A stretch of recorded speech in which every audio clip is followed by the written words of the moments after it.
નમસ્કાર મિત્રો, કિસાન પોકેટ ચેનલમાં આપનું સ્વાગત છે। દેશ અને દુનિયાના તાજા મોટા અને સૌથી મહત્વના સમાચાર જાણીએ તે પહેલા અમારી ચેનલમાં નવા છો તો ચેનલને જરૂરથી સબસ્ક્રાઇબ કરી લેજો। ચાલો મિત્રો, એક નજર આજની બિલકુલ નવી માહિતી પર નાખીએ તો યુકે અને માલદીવ્સની મુલાકાતે જશે વડાપ્રધાન મોદી। બ્રિટનની સાથે એફટીએની થઈ શકે છે મોટી જાહેરાત। તેથી આગળ જાણીએ તો જમ્મુ કાશ્મીરના કિસ્તવાડમાં સુરક્ષા દળનો અને આતંકવાદીઓ વચ્ચે અથડામણ, 2 થી 3 આતંકી છુપાયાની આશંકા। ત્યારબાદ વાત કરીએ તો અંતરિક્ષથી પરત ફરેલા શુભાંશુએ આઈએસએસનો વિડીયો કર્યો શેર, કહ્યું સ્થિર રહેવું એ સૌથી મોટો પડકાર। જમ્મુ કાશ્મીરના કિસ્તવાડમાં અથડામણ, જૈશ-એ મોહમ્મદના આતંકીઓ છુપાયા હોવાની આશંકા। મહારાષ્ટ્ર વિધાનસભામાં ધારાસભ્યએ મોબાઈલમાં ગેમ રમતા દેખાયા, વિપક્ષે કર્યા આક્રમણ પ્રહાર। સંસદનું ચોમાસુ સત્રમાં આવતીકાલથી ધમાસણ, જાણો વિપક્ષ કયા કયા મુદ્દે સરકારને ઘેરવા તૈયાર। જેથી આગળ જાણીએ તો ભારતીય ટીમને બીજો મોટો ઝટકો, ઇંગ્લેન્ડના બેટરોનો પરસેવો છોડાવનાર ઝડપી બોલર આકાશદીપ થયો ઇજાગ્રસ્ત। કર માળખામાં મોટા ફેરફાર, 285 ફેરફાર, અડધી કલમો હટી। આવતીકાલે લોકસભામાં રજૂ થશે નવા ઇન્કમ ટેક્સ બિલનો સમીક્ષા રિપોર્ટ। ફિક્સ પગાર આઉટસોર્સિંગ કોન્ટ્રાક્ટ પ્રથા ગુજરાતમાં કાયદાકીયથી ચાલતા દમનનો અંત લાવવા શરૂ થયો મહાસંગ્રામ।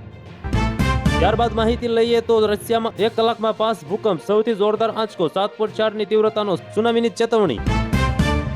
મુંબઈમાં રહેવું હોય તો મરાઠી બોલો, ભાષા વિવાદ સ્થાનિકો વચ્ચે ફેલાયો, લોકલ ટ્રેનમાં થઈ માથાકૂટ। તિબેટમાં નિર્માણાધીન ચીનનો ડેમ કેમ ભારત માટે ચિંતાનો વિષય, આ ડેમને કહેવાય છે વોટર બોમ્બ। ત્યારબાદ ચૂંટણીને લઈને ચર્ચા કરવામાં આવે તો બિહાર ચૂંટણી અગાઉ જેડીયુએ ભાજપનું ટેન્શન વધાર્યું, સીએમ પદ માટે નીતિશ કુમારનું નામ જ ફાઇલમાં। વિશ્વમાં ઝડપી ડિજિટલ પેમેન્ટમાં યુપીઆઈ સાથે ભારત અવ્વલ, દર મહિને 18 અબજ થયા ટ્રાન્ઝેક્શન। જમ્મુ કાશ્મીરમાં પાકિસ્તાનથી સંચાલિત મોટા આતંકી નેટવર્કનો પર્દાફાશ, 10 દરોડામાં 10ની કરાઈ અટકાયત। એથી આગળ તમારી પાસે માહિતી પહોંચાડીએ તો નેતા, બિઝનેસમેન, ડ્રાઈવર કોઈ બાકાત નહીં, તેલંગાણા રાજ્યમાં થયા 600 લોકોના ફોન ટેપ, તપાસમાં બહાર આવ્યું મોટું કારણ। પાકિસ્તાનમાં જળપ્રલય, 200 થી વધુ લોકોના મોત, 560 થી વધુ ઇજાગ્રસ્ત, હોસ્પિટલમાં ભરાયા પાણી। ટેપ ઓફ કરતા જ ભડભડ સળગવા લાગ્યું ડેલ્ટા એરલાઇન્સનું વિમાન, ઇમરજન્સી કરાયું લેન્ડિંગ। ત્યારબાદ તમને જણાવી દઈએ કે યુક્રેન પ્રમુખ ઝેલેન્સ્કીના મિજાજ નરમ, સીઝફાયર અંગે વાતચીત કરવા રશિયાને ફરી ઓફર। જેફરી એપ્સ્ટાઇનના ટ્રમ્પે વોલ સ્ટ્રીટ જર્નલ પર $10 અબજ માંડ્યો દાવો। ઈડીની ઓનલાઈન સટ્ટાબાજી વિરુદ્ધ પહેલી વખત વ્યાપક કાર્યવાહી, ઓનલાઈન સટ્ટાબાજી એપ કેસમાં ગૂગલ મેટાની ઈડીએ ફટકારી નોટિસ। અમેરિકામાં ડેરી સેક્ટરને જંગી સબસિડી મળવાથી 2.5 કરોડ ટન દૂધની આયાત થાય તો ભારતને વર્ષે ₹1 લાખ કરોડના નુકસાનનો અંદાજ। બાદમાં વાત કરીએ તો બાંગ્લાદેશમાં પરિસ્થિતિ અત્યંત તંગ, સ્થિર અને જાણી ન શકાય તેવી બની રહી છે, જાતીય પાર્ટીના મહામંત્રીનું મોટું નિવેદન। વિયેતનામમાં વિફા વાવાઝોડાની ઝપેટમાં આવતા બોટ પલટી, 30 થી વધુ લોકોના મોત। દક્ષિણ ઈરાનમાં મોટી દુર્ઘટના, બેકાબુ બસ પલટતા 21 લોકોના મોત, અંદાજિત 34 લોકો થયા ઇજાગ્રસ્ત। જૂનાગઢમાં પોતાની પત્નીને ભૂલી ગયા શિવરાજસિંહ ચૌહાણ, રસ્તામાં યાદ આવતા 22 ગાડીઓના કાફલા સાથે ફર્યા પરત। હવે આગળ વધીએ તો ગુજરાતની જનતા જાગી, વિસાવદરવાળે થવાને ડરે ભાજપના નેતાઓમાં ફફડાટ ફેલાયો, ધારાસભ્ય પ્રકાશ વરમોરાને જનતાએ લીધા ઉધડા। દેશથી મોટું કંઈ નથી, લીજેન્ડ્સ લીગમાં ભારતીય ક્રિકેટરોએ પોતાના નામ પાસા ખેંચતા પાકિસ્તાન સામેની મેચ થઈ ગઈ રદ। સસ્તા સોના પર સરકારનો મોટો નિર્ણય, સોનાના દાગીના ખરીદવામાં નિયમોના કર્યા ફેરફાર, મધ્ય વર્ગને થશે ફાયદો।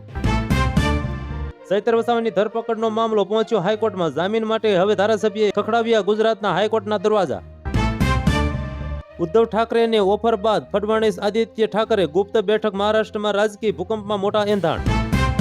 બોલિવૂડ ઇન્ડસ્ટ્રીમાંથી આવ્યા દુઃખદ સમાચાર, અમિતાભ બચ્ચનની ડોન ફિલ્મ બનાવનાર ડાયરેક્ટર ચંદ્ર બારોટનું નિધન, 7 વર્ષથી હતા બીમાર। ચાલો આગળ જાણીએ તો ભારત માટે 180 કરોડના ફંડનું સત્ય બહાર આવ્યું, યુએસએ ફંડ ખરેખર બાંગ્લાદેશને ફાળવ્યું। કિરાના હિલ્સ પર ભારતનો દાવ, પાકિસ્તાનના પરમાણુ કેન્દ્ર હચમચ્યા, સેટેલાઇટ તસવીરોનો થયો ખુલાસો। ગુજરાતમાં 33 જિલ્લાના શહેરો, હાઈવે પર આવેલા 267 પેટ્રોલ ડીઝલ પંપ પર રાજ્યવ્યાપી દરોડા, 16 પર આવી ગેરરીત આવી સામી। ગુજરાતમાં વાવાઝોડા સાથે થશે મેગાની એન્ટ્રી, 50 કિલોમીટરની ઝડપે ફૂંકાશે પવન, અંબાલાલ પટેલે આપી ભયંકર વોર્નિંગ। હવનમાં હાડકા નાખવાનું બંધ કરો, નહીં તો ક્યાંય ખોવાઈ જશો, એ ખબર નહીં પડે, અમિત શાહે કોંગ્રેસને આપી ચીમકી। કરણી સેનાના નેતાનું વિવાદિત નિવેદન, જો ઓવૈસી બંધુ મને જીજા કહીને બોલાવે તો હું ઇકરા હસન સાથે નિકાહ કરવા તૈયાર. પીએમ મોદીની બિહાર રેલીમાં ખુરશીઓ ફેંકાતી દેખાઈ, મહિલાઓ તેમને બેસવાની કોઈ યોગ્ય વ્યવસ્થા કરવામાં આવી ન હતી. સામે આવ્યું એ કારણ. અમદાવાદ પ્લેન ક્રેશમાં નવો ખતરનાક ખુલાસો, પાછળના ભાગનો કાટમાળ જોઈને અધિકારીઓ ગયા ચોંકી. ત્યારબાદ સૌરાષ્ટ્રની કચ્છનું અંતર 120 થી ઘટીને માત્ર 40 કિલોમીટર થાય. પૂર્વ રાજ્યમંત્રી વાસણભાઈ આહિરે કંડલા નવલખી કોસ્ટલ હાઈવે બનાવવા લખ્યો પત્ર. ભાજપમાં સાઇડલાઇન થયેલા પૂર્વ મંત્રીમાં અચાનક પાવર આવ્યો, ઇટાલિયાની જીત બાદ થયા એક્ટિવ. હાલ પાકિસ્તાનની હાલત પડ્યા પર કોઈએ પાટું માર્યા હોય એવી થઈ, પઠાણોનો જોરદાર બળવો, મુનીર સરકારની માઠી દશા. પહેલા આવી કે ત્રીજા આવી, નીતિશ કુમાર જ મુખ્યમંત્રી બનશે. બિહાર ચૂંટણી પહેલા જેડીયુ મંત્રીની મોટી ઘોષણા. બાદમાં વાત કરીએ તો નરેન્દ્ર મોદીની રેલી માટે ભીડ ભેગી કરવા ₹500 અને મીઠાઈના ડબ્બા આપવામાં આવ્યા. જેતપુરના ખેડૂતોએ સ્વખર્ચે બનાવ્યો સિમેન્ટનો કોઝવે, સરકારને રજૂઆત કરી પણ ના મળ્યું કોઈ પરિણામ. ઇસાક ડારે સંસદમાં સ્વીકાર્યું, યુએનએસસીમાંથી TRFનું નામ હટાવવા પાકિસ્તાને દખલગીરી કરી. ભારત અને અમેરિકાએ કડક શબ્દોમાં કરી નિંદા. ભાજપમાં સાઇડલાઇન થયેલા જવાહર ચાવડામાં અચાનક પાવર આવ્યો, ઇટાલિયાની જીત બાદ થયા એક્ટિવ.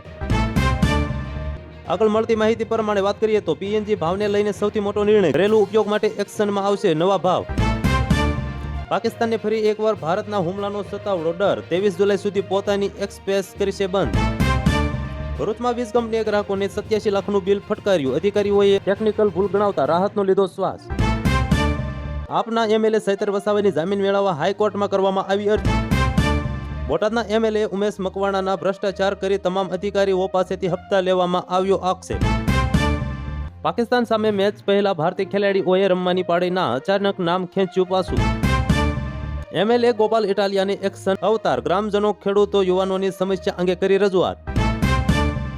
અને અંતમાં જણાવી દઈએ તો જુલાઈના અંતમાં રાહુલ ગાંધી ગુજરાત આવશે, નવનિયુક્ત જિલ્લા અને શહેર પ્રમુખો સાથે કરશે બેઠક. તો મિત્રો આજ માટે આટલું જ. રોજની નવી અને ખાસ માહિતી લઈને જલ્દી આવીશું તમારી સામે, પણ તે પહેલા અમારી ચેનલને સબસ્ક્રાઇબ કરી દો, જેથી અમે તમામ માહિતી તમારા સુધી જલ્દી પહોંચાડી શકીએ. તો સ્વચ્છ રહો અને આજુબાજુના વિસ્તારને સ્વચ્છ રાખો. જય હિન્દ, જય ભારત.